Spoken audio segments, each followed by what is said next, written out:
Hi, I'm Amanda Morgan, and this is Not Just Cute, the podcast, where we discuss all kinds of topics relating to intentional whole child development and supporting the critical work of parents and teachers of young children.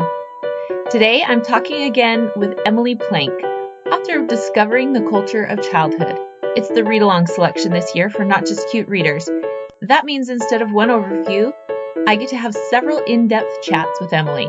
It's been an eye-opener for me, and I know I'm not the only one because I've been hearing a lot of great things from listeners as well. In this episode, we'll be discussing chapters 3 and 4 of her book. We're looking largely at how play serves as the language of childhood, and what kinds of problems arise when adults begin to forget their native tongue. As always, Emily invites us to put on a new pair of spectacles and see childhood in a new way, and what she helps us to discover there is truly fascinating. You can find the show notes at notjustcute.com/podcast/episode 8, and be sure to join the read-along of Emily's book, Discovering the Culture of Childhood. We'll have a few more discussions with her here on the podcast, including her answers to reader questions. So be sure to submit your questions, and you can read about how to do that in the show notes, again at notjustcute.com/episode 7. So now, let's get started.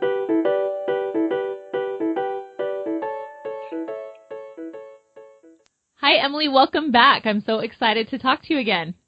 Hi, Amanda. I'm excited too. Thanks for having me again. So I've heard some great things that people are saying from listening to your past chapters. We talked about chapter 1 and 2. We did an introduction episode for those listening as well. So this is the third time I've talked with Emily, and we are talking now about chapters 3 and 4 in your book, and I found these to be really fascinating. Oh, thanks. Particularly just this concept that that play is a type of language, and these two chapters focused a lot on how children express themselves with the language of play. And I found that really interesting myself, but I've also seen that in trainings I've done with teachers. I know when we talk about dramatic play, that's one of my favorites when I see these light bulbs go off for teachers and their eyes get really big and they're like, oh my goodness, so the reason they played this play theme, you know, I remember one saying, oh my goodness, this child's grandfather died and we had funeral themes for like weeks. And yes. Understanding that not just that they're imitating what they've experienced, but it's a type of therapy, it's communication. And I wanted to start with the connection that you made to your own experiences that you mentioned having a difficult experience where you'd been criticized publicly and that you kind of worked out emotions. And I just really related to that personally because I do the same. If I'm upset by something, I have to process it. I have to talk about it or write about it and process it through language. And so when you made that connection with children, it's something that I've thought about before, but it made it even more personal to me because I'm such a language processor. So I thought if you could talk about children, how they do process things through language, but how their language is often also play. And maybe mention, you talked about in your book a situation where you saw that happen in your care where a child had an accident and how the children all processed through their play. You know, I've been in early childhood for a long time, and I continue to come back to this question of why is play this big suspect thing? I mean, everybody's trying to advocate for play and we have to have more play-based programs. And then on the other side, you have people saying, no, we need to get them ready for kindergarten. We need to have our circle time or do our, practice our letters or whatever we're going to do. But it seems like we do not have a lack of research about why play is a good idea. I mean, if there's one thing our field does not suffer from, it's enough research about play being a good idea. So I've come back to this question over and over of why is play a suspicious thing? And I think part of it is we don't understand what children are doing. We think, on the one extreme, you have people saying play is a waste of time. All children are doing is just playing, and language that really devalues the experience of play. And on the other hand, you have people who are saying, play is this really rich, important time. It's when children make connections. It's when children find meaning. And I think both of those two sides miss something, and it's the true nature of play. I think if we really understood that children are using play in similar ways to the way that we use language, we would be able to appreciate what they're doing so much more. So again, I think about, back to my experience that you're referencing in the beginning of the chapter, I'd had this experience, and I was in a meeting, and I was criticized in the meeting in ways that were very unfair, and I left the meeting and was just beside myself. And I got in the car, and the first thing I started doing, well, I started crying, but I got in the car and I started talking out loud to myself while I was driving, and talking as if there was somebody else there, just going through the whole scene over and over. And I got home, and I told my husband about what had happened, and then I texted my mom, and then I called a friend, and it was only after I had done all of these verbal processing things that I kind of settled into, I had kind of made sense of what happened. I could recognize where this other person was coming from, and where the attack came from, and all kinds of stuff. So this is, the backstory of how I was using language to process my experiences. And then you think about children, and in this example that you were talking about, there were kids outside, and they were playing, and as they were playing, one of them threw a rock, and it was not malicious. It wasn't intended to cause any harm. It was done casually and without thinking, and it hit this other child in the head. And, I had to make that terrible phone call to parents, which was, I think your child needs to have stitches. I think you need to come pick her up and take her to the hospital. And, right. The whole event, it took a couple of hours before everything was settled. This little girl had left to go to the hospital. Everyone was back inside. I was still kind of shaking from the experience. And for the next several days, as the day stretched on, the children played hospital, and they played stitches, and they played, they played through the process, and it really helped them make meaning. So yes, this is kind of a long way of going about answering your question, but language functions as a way of making meaning, and children use play to make meaning out of what's happening in life. And I think when you talk about that, those connections between, as you mentioned, being a new language speaker, whether you're, a second language or your first language, and I relate to that as well, because I did I think I mentioned before, a short study abroad in Costa Rica when I was in college, and that immersive experience, and suddenly feeling like I have all these thoughts and emotions and words that I can't communicate very effectively anymore. Yes. And it's a whole new experience, and when you apply that to children who, for some of them, we're talking in preschool, have been exposed to this language for 3 years, as young children. And when we see the challenges that they face in communicating and how much more fluidly and easily they can communicate through play, when we see that as a language, that was just a new perspective for me. And you said, I think this is page 74. I thought this is what made that connection for me. You said, what must it be like to be a child caught in a flurry of strong emotions and incapable of communicating to a trusted caregiver? New verbal language skills take time to grow, and even after children are able to form sentences and describe their feelings in moments of calm, those abilities might disappear when facing the intensity of strong emotions. What would change if we began to communicate with children in their language of play instead of demanding that they communicate with us in our language? What if we used their words? The result would be authentic, play-rich programs I'm choosing to call first language programs. And I just love that terminology, first language programs. So when we talk about these first language programs, that we let children communicate in their first language of play, and that we honor it and we support that, I think we open up a whole new world of respect, but also really understanding where children are coming from and helping to support where they're at. Right. And I think it's a delicate balance, because I think we run the risk of maybe using their language or using their tools to try to still convince them to do what we want them to do.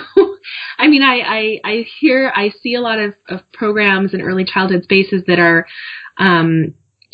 we are play, let me think about how they might call it, but play-based. Play-based is a great word. Some programs that use play-based I find are excellent and wonderful. But I think sometimes we use the words play-based, and what we actually mean is we're using play to still get kids to do, to sit still, or to learn their letters and numbers, or to, we have adult-driven objectives in the process. So when I talk about first language programs, when I talk about programs that honor the children's use of play, I talk about programs that really do structure these large periods of open-ended times for children to play, to explore.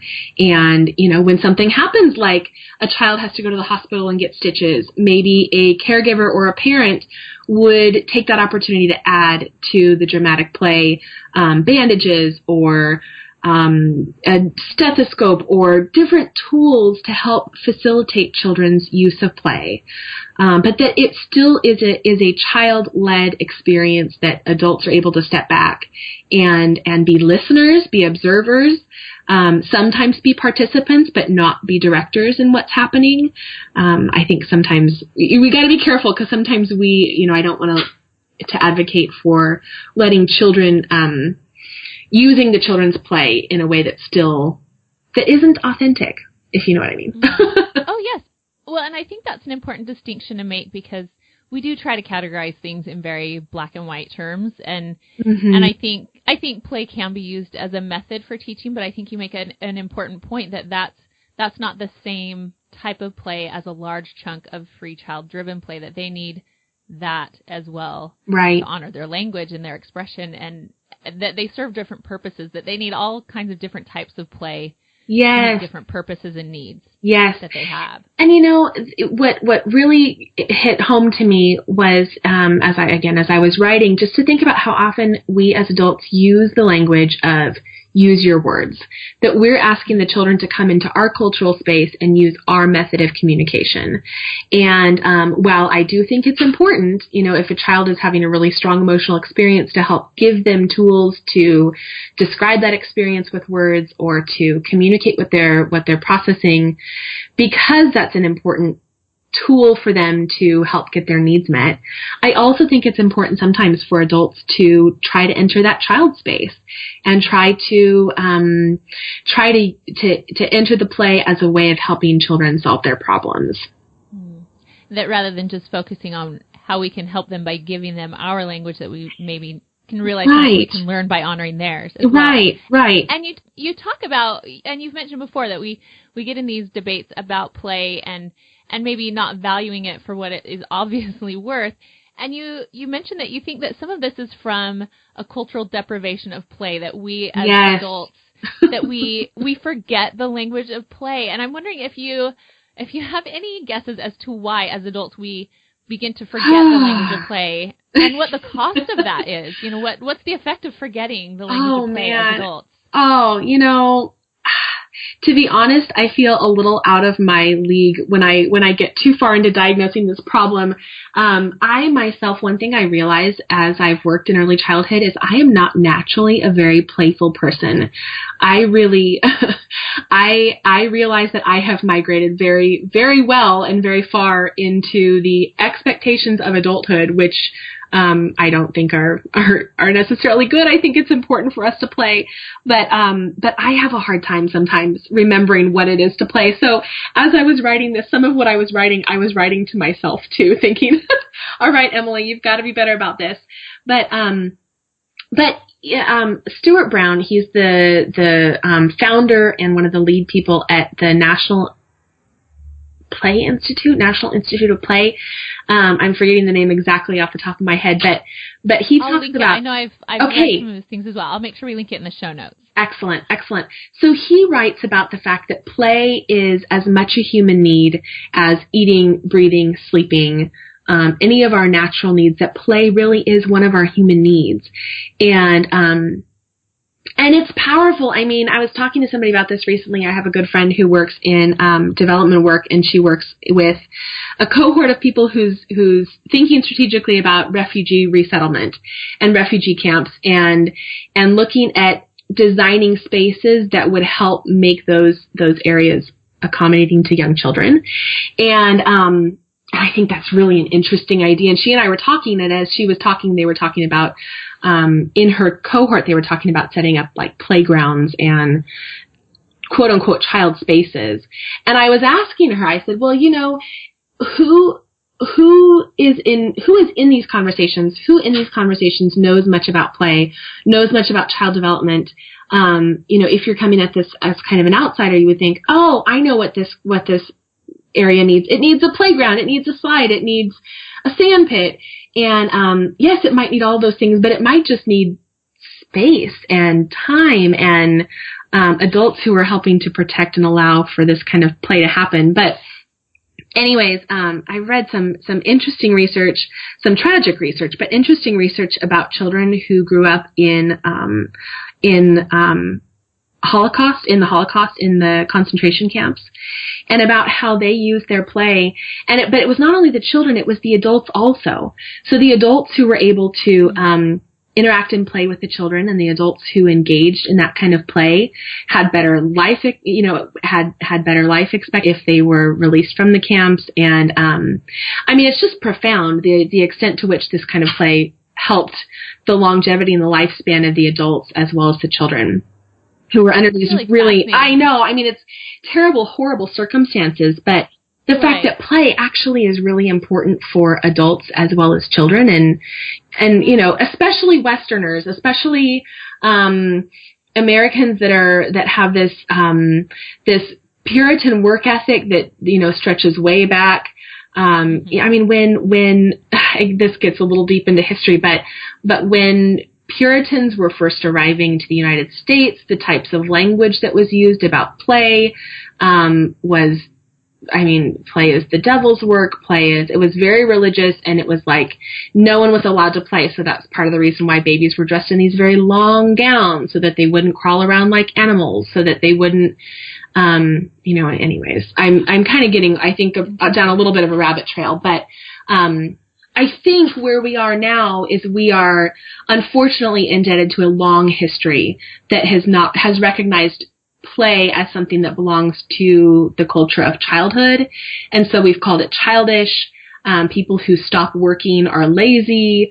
Even if that means you stop answering your emails, you know, in order to go to sleep. that, you know, we have this kind of nonstop work ethic that I think really is detrimental. And I relate with you when you mentioned in your book that you're not naturally playful. And I thought the same thing. I'm kind of a task-driven person, and that's where you know, if I have some free time, that's what I want to do, is finish some type of a project, something productive. But when I think of myself as a child, I was very, very playful, and I think I still am, but there is that disconnect, like you said, that we just culturally value differently. And it's interesting because I talk a little bit, I talk a lot about play in some of the workshops that I do, and just as you mentioned, that it's not just a child's need. A lot of the people that come to those workshops, they've already got that perspective that children need play and it's important, let's protect it. But I introduce that concept as well. This is a human need. Right. I think I quote Stu Brown as well, Dr. Brown, and the research that shows that the stimulus for play comes from the same area of the brain as those basic needs that you mentioned of eating and sleeping, that we get the same impulse from that same basic life-preserving part of our brain.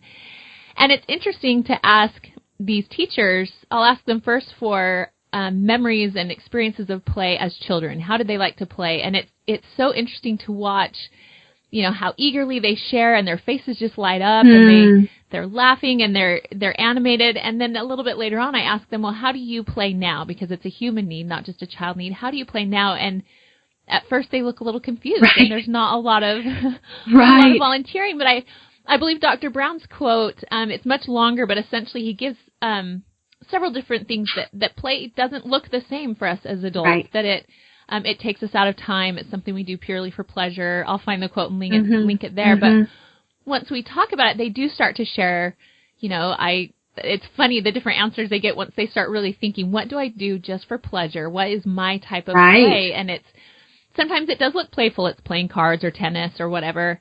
But sometimes it's cooking for some people, or shopping, or dancing, or running. I feel like running is one of my types of play that other people think it's type of torture, you know. But I think sometimes just recognizing and valuing those outlets, even though they look different from child's play, can go a long way right. to just valuing it and towards our health as well. Absolutely. And, among play researchers, there's Stuart Brown and other play researchers I've read are not in agreement on in terms of an actual definition of play. There are people who would say that playing cards or playing tennis are not actually examples of true authentic play because they're goal driven or they're, it lacks the element of creativity or, that it has that it doesn't meet all those classifications. But I think as we pursue adding more playfulness to our lives, I think it can help us begin to dive back into our brains about how do we play and how do we reconnect with that self of ours that used to play. Mm-hmm. And when you talk about defining play, I think both for ourselves and for children, in your book you talk about the danger of confusing play with entertainment. Yes. And that's something I think particularly, it definitely applies to younger children as well. Mine are getting a bit older, and I'm starting to see that a lot more. I think you kind of honed in on something I've been concerned about that I hadn't been able to put my finger on or put words on, but where I feel like particularly as they get older, they're exchanging play for entertainment. Right. And that concerns me. So do you want to talk a little bit about why what that looks like, why it's prevalent, and why it's detrimental to exchange play for entertainment? Well, entertainment is very passive. And so, and I think entertainment can be important in our lives. I mean, when we get to the end of a really long day, I love to turn on 20 minutes of something mindless on television. But that's not play. That's disengaging. Play is a very active thing where your brain is involved and your senses are involved and your creativity is opening up and your imagination is involved. And there's all these different elements that are being tapped into, and entertainment does not touch into those things. I like to think of it like, entertainment is like drinking a Red Bull if you want to stay awake instead of going to bed. It's caffeine instead of sleep when you're tired. And it doesn't do the same things. It doesn't, it may meet our need. Well, it meets a need that we have to stop working, I think, but it doesn't meet a need for play. And the problem is that I think as we grow up, we begin to replace that need for play with the time that we spend on entertainment, in some ways, and we get used to that kind of passive receptivity that we get when we just engage with entertainment. And I think that continues to numb and dull a little bit, that sense of ours that still needs play. So I think, certainly like I said, the 20 minutes of television I watch at the end of the day sometimes are really helpful in just allowing me space and time. But, if I were going to watch television all the time or play video games all the time in place of engaging in some, authentic play types of things, then that's where there would be problems. And I think that just speaks to the awareness and intentionality of it. And I think as I've thought about this exchange of play for entertainment, I've thought, there are probably times that we do that in the classroom where we think we're being playful, play-based, but we're really just passively entertaining children. Yes. And how could we do a better job of engaging them in actual play rather than just entertainment? I think it's not just a free time exchange we're making, but also in the classroom, I think there are times where we are tempted to entertain rather than create a play environment. And that makes me think of something. Actually, that's a really interesting idea, because I think when we say the words, and when I say the word entertainment, my mind automatically goes to screens, right? Phones, television, movies, whatever. But if you think about entertainment as something that's passive, and you think about teacher-driven, play-based, play-ish work, children still absorb that in a very passive way. That's an interesting idea. I have to think about that some more, but I like that idea. So as we continue this discussion about play and how it's a language and allows children to process their emotions and their experiences and how important that is for their development and for their emotional health, I found it really interesting. In your book, you quote, and I'm not familiar with this name, so I hope that I'm saying it right, Mary Howarth, or is it Howarth? I actually am not sure. Isn't that funny? There's so many things that I read over and over, and then I don't know how to pronounce that name. Well, Mary, we'll call her Mary. Yes. She says, we do not limit the colors we offer children with which to paint. We encourage their experimentation with art media, enriching their environments with texture and shape. But we are often afraid to recognize that a child's life is made up of both light and dark feelings, which she also needs to name and utilize. How can she know that humankind has experienced all the same feelings for millennia? And it just touches on this interesting concept that, again, that sometimes we want to sanitize play. Yeah. Child's play is all sunny and flowers and happiness. But when we see it as a language and a means for processing experience and emotion, there are going to be some dark things that need to be processed. Can you talk a little bit about that and about how we can help children in a healthy way to process through both the light and the dark, as it says in the quote, but to do it in a way that doesn't endanger the environment for other children or just the way that it feels in our classrooms or our homes or whatever our environment is? How can we allow that and encourage it in a healthy way while still protecting a healthy environment for others? I think it's a really important question to wrestle with. I think that, again, like Mary says, we don't limit what children have in lots of ways, but we're very frightened as adults of children's strong feelings and their strong emotions and their strong fears. And I think that we think we're being helpful when we stop children from engaging with those types of experiences, because we think they're scary things. So, for example, if children are getting into a type of play that involves a scary villain or a scary bad guy, I remember as a kid, I used to play this game with my friends, and we called it Country Girls. I have no idea why we got Country Girls, but there were these mean, horrible witches that we were always trying to run away from. And I don't know, and there were not adults standing around watching us play, but we were terrified of them, and we would run for them, and it was always this very real thing, this very real experience for me. And I'm sure the way we were interacting with each other during that play would have potentially raised some eyebrows of adults who were watching, because it might have looked scary, or it might have looked that we were scared.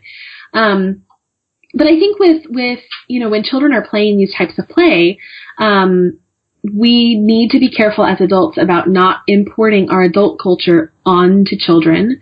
So when we see, for example, let's think about pretend weapon play. And this one I know gets very tricky because there are equity issues involved, and there are racial issues involved in terms of how children are able to access this. And it's an incredibly important but a very big conversation. So I'm going to speak broadly, recognizing that I hope I'm not, I hope I'm doing this topic justice. But thinking about pretend weapon play, for example, when adults watch children who are pretending to play with guns, pretending to play with their fake guns, or pretending to play with swords or whatever kinds of weapons, in our minds, we see images of, school shootings or horrible acts of violence. We see those images, and we want to protect children from that, and so we interrupt it and we stop it. But what we don't understand is that that's not what children are playing with. Children aren't necessarily playing with, those children aren't going to grow up to be horrible bullies and misfits, and they're not going to grow up to engage in this terrible violence. Actually, they're playing with themes of power, and they're playing with themes of right and wrong, and they're playing with themes of, how to be a hero and how to claim those good sides of yourself and those dark sides of yourself. And so, as they're engaging with that, when we step in to stop it, because we're afraid they're going to grow up to be terrible people, we're actually preventing them from coming to terms with who they are as human beings. And so I think we have to be very careful, because sometimes that type of play is scary for other children. And so I think the important thing is just to be observant as adults, to watch and to see how are all of the children playing. As in our programs, as long as we have very clear boundaries about no means no. If somebody asks us to stop, we have to stop. As adults, as long as we help enforce that, help to protect that, then it keeps the children who are not actively engaged in this rough, pretend play. It protects them from feeling frightened from that type of play. You have a section that Teacher Tom wrote that I think a lot of people are probably familiar with Teacher Tom. And I thought it was a great example where he talks about just what you're saying, that he works with his students on, what do you think the boundaries need to be when it comes to this type of play? And he talks about how he was uncomfortable and surprised and just kind of followed their lead and stayed on top of it, stayed observant and brought up the discussion. And they found a way to have appropriate boundaries, but to allow it in a way that worked for everyone. And I kept thinking as I was reading about that, and as you're saying, that if you're going to allow that type of play, you also have to support those children who are uncomfortable and teach children to recognize when another child is uncomfortable. And I thought, what great emotional awareness that, it kind of goes along with all types of rough play, rough and tumble play, right? That you can read another child's emotion. Yes. I'll often say to children, look at his or her face. Does it look like he or she is having fun, and that you need to be aware of that? She looks frightened to me. How do you think she's feeling? What do you think we need to change? And I think when we, like you said, it's so tricky, and everyone has to find their own way for their own environment. But when you allow some degree of that more rough and tumble or the violent play themes, for lack of a better term, there's an area where it actually teaches more emotional literacy and emotional awareness than if we just snuff it out. Well, and this, there's a lot of misunderstanding around children's rough and tumble and pretend violent play. And I want to continue to say pretend violent play because that's a good distinction. Any play that crosses a line that actually becomes violent play is not what I'm talking about. But children's pretend violent play, there's a lot of misconceptions. Children's, studies show almost, 100% of the time, rough and tumble play does not lead to more rough and tumble play. I mean, we usually tend to think we need to pipe them down. They're getting themselves wound up. They're going to be so hard to handle later. No, if they're playing in rough and loud and wild ways, it means that that's kind of what their bodies need. And as we allow them to experience that, then they will return to states of calm later. There's misunderstandings that children who pretend and play with violent themes are more violent, and that's not true.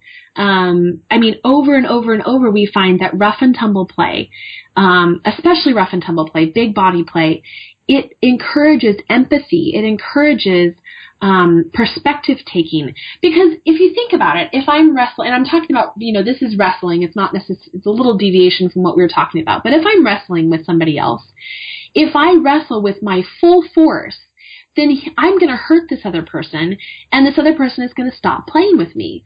So if I want to continue the play, I have to be able to engage at a level that's rough enough that it's fun, but not so rough that I cross that line and I actually go into hurt, into the territory of hurting somebody else. Because once I cross into that territory, it requires a lot of control. Yes, it requires a ton of control. And children who are allowed to engage in that play are calmer. They're able to take somebody else's perspective. They're able to empathize with other people. I mean, again, talking about research, it shows that children who have spaces to engage in these things are better off. That again, if we would be more hands off, it's better. And I say hands off, but also observant and aware, and not going and sitting in another room and just taking a nap, but aware of what the kids are doing, without interrupting it or interfering it, without controlling it. Exactly. Well, and it's interesting when you talk about these pretend violent themes, the cultural subtext that we bring as adults, like you said, that there are some levels of that type of play that we're more comfortable with than others. So, like we don't have any qualms with the lightsaber play or even the swords, but the guns we have a visceral reaction to for understandable reasons because of different awareness levels and life experiences. But I think it was in Teacher Tom's essay as well that while he was fine with sword play, he found that the kids actually were more likely to be hurt because there was actual contact. There are just a lot of things to consider of our own perspectives versus our children's perspectives. And having 4 boys, that's something that I've definitely struggled with over and over. And I found that, in some of those situations, I have one son in particular, well, most of them, but my oldest was the first to expose me to it. He just was almost obsessed when he would play. It was always kind of this army theme and this battle theme. And as I was more observant, as you said, and more aware, I realized he was always taking on the bad guys. You know, he was so interested in World War II, so it was, you know, they were taking out the Nazis, or even the things he would start to pick up from our current news. He was, you know, he wanted to be the one that went and got the bad guys, and how that empowered him and also helped him process some of these really heavy, true stories that he was picking up along the way, and realizing that me feeling uncomfortable with the fact that he's dressed up as this special ops guy with a big gun was not what he was actually doing and experiencing, that those were different perceptions. And there's obviously a time and a place. I told you know, you can't dress up like this and carry this and go to school or go to certain places. We talked about how this is fine at home and this is fine here. And so we are observant and we set the right boundaries, but it just opened my eyes to that different context of, here's how I see it and what I'm feeling and processing, but here's what he's actually trying to experience and process himself. Right. Well, and there's two things that jump out to me from your story. When children play with these themes, again, they are playing with some of life's big questions. They know themselves. They know that they sometimes, you know, get fed up with their brother and sister and they want to hit them, or they sometimes know that they want to, I don't know, go into the kitchen and take a cookie even if mom told you not to. So they know they have these impulses to be quote unquote bad, to misbehave, to be, to choose the dark side, so to speak. But they also know they have these impulses towards the light, towards the good side. And when they externalize these and they play, I mean, when you're talking about your son wanting to go get the bad guys, there's a piece of him that's externalizing the pieces of himself that he's playing with in a safe environment, where he's not angry with his sibling at the moment. He's not angry with his brother, but he's able to, in a controlled environment, externalize those feelings and play them out. Not that he could even articulate that that's what he's doing, but when children play with these themes, they're getting a chance to experience what is it like to be super powerful and also not to cross the line and hurt somebody else. The other thing I think you bring up is a really important point about how to, you know, the actual practical how-to when it comes to pretend war and weapon play, pretend violent play. And I think, again, parents have to really figure out what their comfort level is in their home. But I think specifically for early childhood environments, you know, preschools, family childcare programs, one of the strategies I read about at one point that I agree with 100% is that don't bring into a preschool environment where you have children from lots of different families, don't bring actual pretend guns, you know, pretend weapons, pretend swords, any pretend thing. Because a pretend gun is always a pretend gun. It can never be anything else. It's always intended to shoot somebody. A pretend sword is always a pretend sword. It's never going to be anything else. It's always intended to stab somebody. And children have lots of different experiences with those images and those things. Whereas if children are able, you know, we know that children will create what they need out of what they have. So if children have Legos and if they have blocks, they can build whatever they want to.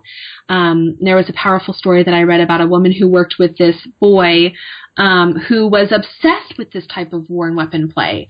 And for a long time, the school had told him, you can't. And they just stopped it. Every day when he would come to the program, he would build a gun out of Legos, he would pretend to shoot his friend, and they would tell him he couldn't. And it went like this over and over and over and over and over. And finally, this woman came in who was helping the school think through their policy, their zero tolerance policy, and she encouraged them to relax that position with this particular child, relax the position throughout the school, but they followed this particular child closely. And what she noticed is that for many days in a row, he would come to school, he would build the pretend gun out of Legos, he would pretend to play these violent themes, and in a safe way where the other peers were not feeling threatened and the teachers felt okay about it. And finally one day, he pretended to shoot somebody. That person pretended to fall over dead, and he took the gun apart, and he turned it into doctor's paddles, and he used those paddles to shock the person back to life. And she said, a pretend gun can be unmade and can be made into something else again. But when children have an association So when, again, I'm talking about specifically in early childhood programs where you have children from lots of different backgrounds, if you have something that signifies a gun or a weapon, that can be threatening. Whereas if you just allow the play to unfold with a stick or with Legos or with whatever, that can be a little safer way. So, as a policy practice, that can be a good idea. Yeah, that's an important distinction to make. That's a really good tip. When we talk about these different emotions that are processed through play that we as adults often feel uncomfortable with, the other one that really stood out to me was what you wrote about helping children deal with fear, and how that is a theme that often comes up in their play, but also in their lives as young children, and they're vulnerable in a lot of ways, and also, depending on the child, they're very aware of a lot of things going on.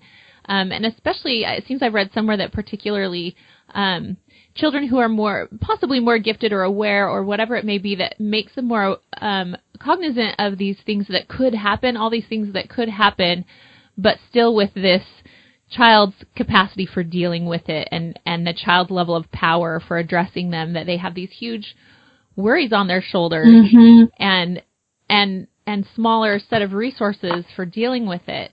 And I thought that you gave some really great tips on how we can help children address their fear in a way that is respectful, rather than just saying, that's silly, that could never happen, or just stop worrying about it.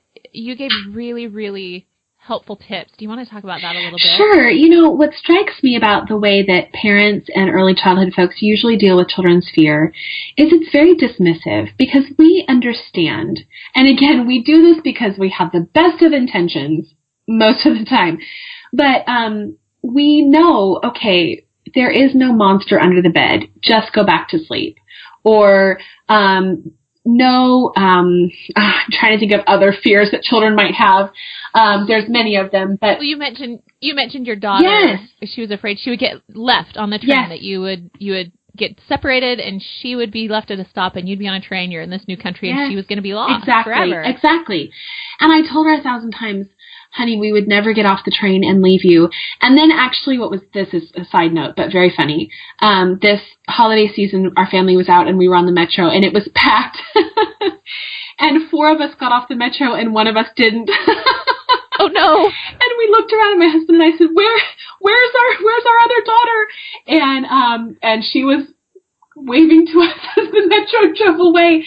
So it was actually a good thing that we had talked through, a backup plan. I mean, she's 7 now, so she it's not the same as leaving a toddler on the metro or something, but we had a plan in action, and we had a plan in action because we talked through this with our kids when we first moved here, because they were afraid.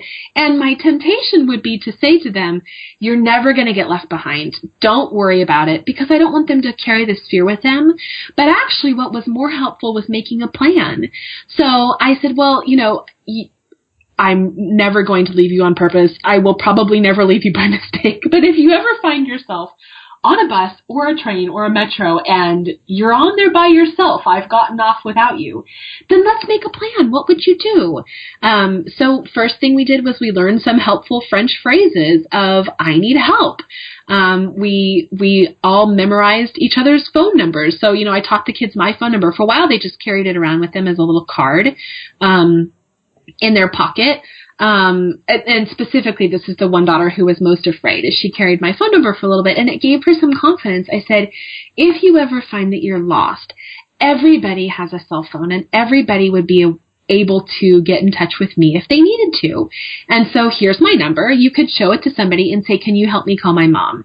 And they would. But yes, by making a plan, by coming up with some actual practical strategies for how children can address their real fears, that's important. I think even with things like monsters, say, I'm afraid of monsters under my closet, or I'm afraid of this stuffed animal. I'm afraid that it's going to come to life in the middle of the night. As my children have grown older and they still have these fears, I can talk with them and I can say, when the lights are on, when it's daytime, we all recognize that that's not going to happen. Even my kids will say, I know this isn't real, but it's scary. And I can say, that does sound scary. It does sound scary if you think about something coming to life. Since we know that's part of your imagination, let's use your powerful brain to help think of what you would do. I can think of growing a super strong arm muscle and being able to wrestle that stuffed animal back into its place.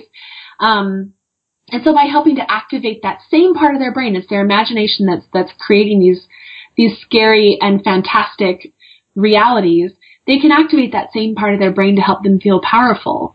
And so again, instead of trivializing, instead of fictionalizing what they're experiencing, talking them through ways to feel powerful in the midst of fear, I mean, that's an important life skill, because I feel afraid sometimes, and I have to activate my powerful sense of self to help me work through situations that I know are actually not threatening, or I need to activate that powerful sense of my brain to help me strategize what to do if there actually is an element of something to be afraid of. And that idea of imagining power, I think you call it in the book, really goes back to what you were saying before of speaking their same language. Yes. And if the fear comes from their imagination, then let's use the imagination to combat it with power. And I just love that, bringing it, again, rather than trivializing or dismissing it based on our logic, we go to the same place of imagination and use it as a tool of power to combat the imagined fear. And it just makes so much sense when you lay it out that way, but I hadn't thought of it before. Well, and I think it can help if we can tap into our own experiences of being afraid. It is not fun to feel afraid, and it's very disempowering to feel afraid. And so I think it can help us if we can first connect empathetically with the child who's afraid and then help them process that emotion, rather than first going to the logic side of things, which might border on being dismissive. Because I think it's important that kids don't lose touch with that sense of fear. There are times as they grow up when that fear sense of their brain is going to be triggered, and they need to pay attention to it. And so to constantly fictionalize what they're experiencing doesn't give them tools to grow up in a healthy and mature way. That's a really great point, that we need to make sure that our children, that all people have that they, like you said, that they will listen to their fear, because that can sometimes be, there's a book called The Gift of Fear that basically speaks to that there's part of our intuitive sense of fear that is our safety, and that if we're continually dismissing it and trying to just, tough it out, we are missing out on some of our deep-seated protections that are wired in us. Well, I think it's a great point to value. And I think when we continue, and I think we experience this as adults. If, for example, somebody tells me, so I went snorkeling several years ago, and I told my husband, I said, I don't really want to get in the water because I'm afraid of sharks. And I know that's silly, because I know, odds are I'm not going to come into contact with a shark. In fact, you can give me all kinds of statistics that say I'm not going to come into contact with a shark. I'm more likely to die from a coconut landing on my head than I am to come into contact with a shark. And yet, telling me all those things doesn't erase that fear in the moment. And so I think we, as adults, we see this a huge culture that struggles with generalized anxiety, that we still are afraid. We don't actually have tools to deal with fear.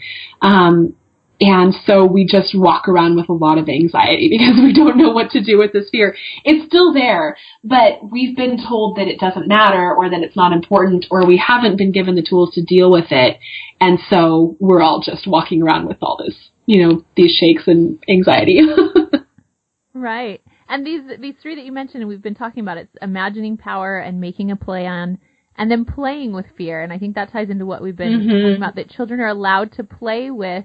And often in their play, they play with what they're afraid of and overcome it, which is a great source of power for them, and much of what we've been talking about. The last thing that I want to talk about before I let you go is just more broadly what we can do to create more rich play environments, what the characteristics are for helping children to have these rich play experiences where it values the language of play. And a few of the ones that you mentioned that were my favorites, one of the biggest ones was allowing for that continuity and the time to allow play to continue, so that it can become more deep. Right. And that can be a tricky thing, and I feel like that's a theme that's kind of been weaving through many of your chapters, that when we, it's just, or maybe it's just that it's the lesson I need the most, that that when we organize our day, whether it's in a classroom or in our home, that we allow not just an accumulation of play, but that there's a long space, because it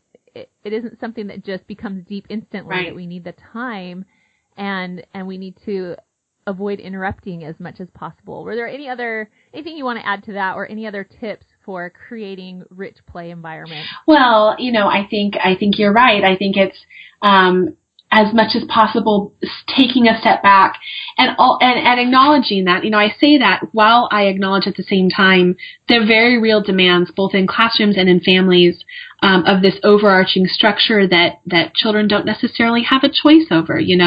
There will come a time for bedtime, or we're going to need to eat at some point, and inevitably, I know I experience this in my childcare program, and I also experience this in my own family, that children find the richest and the deepest play rhythms 5 minutes before, dinner is ready to come out of the oven. Absolutely.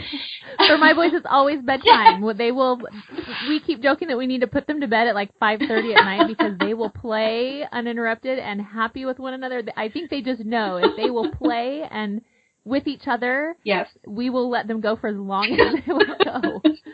Exactly. So finding, like you mentioned, finding ways to help kids carry that play across times of transition is really important. Having places for them to save things that they're using when they're playing. One of the other really important features, I think, of very play-rich environments is that they have a lot of open-ended materials. So one of my favorite sections of a book, it's written by an author named 𝐅𝐫𝐞𝐞, I think is his last name, and I'll send you the name of the book. I can't remember it now. I'll send it to you so you can link to it in the show notes also. But he has like a half a page in this one chapter on play, and he talks about what all classrooms and all homes should be stocked with.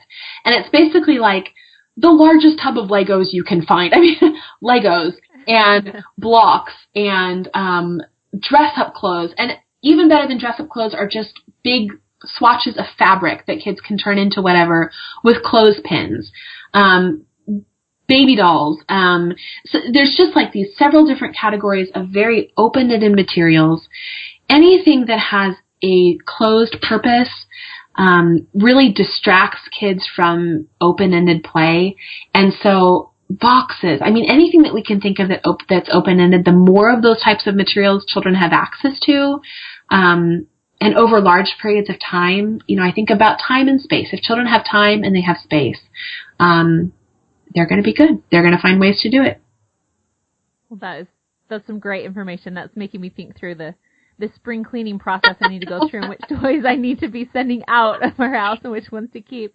Emily, it's always a pleasure to talk to you, and I'm excited to jump into our next chapters 5 and 6. And again, readers can send questions on my contact page. Just put read along in the subject field, and we can try to work those into our next conversation. But it's always a pleasure. Thank you so much for staying up late. Thank you. On your side of the world. I'm happy to do it, Amanda. This is wonderful. Thanks so much. Thank you. Take care. Thanks. Thanks again for listening to Not Just Cute, the podcast. You can find show notes at notjustcute.com/podcast/episode 8. I'm Amanda Morgan. You can read more on my blog and sign up for the Not Just Cute newsletter at notjustcute.com, and follow me on Facebook. That's facebook.com/notjustcute. Thanks for listening today, and thank you for standing up for children and for childhood.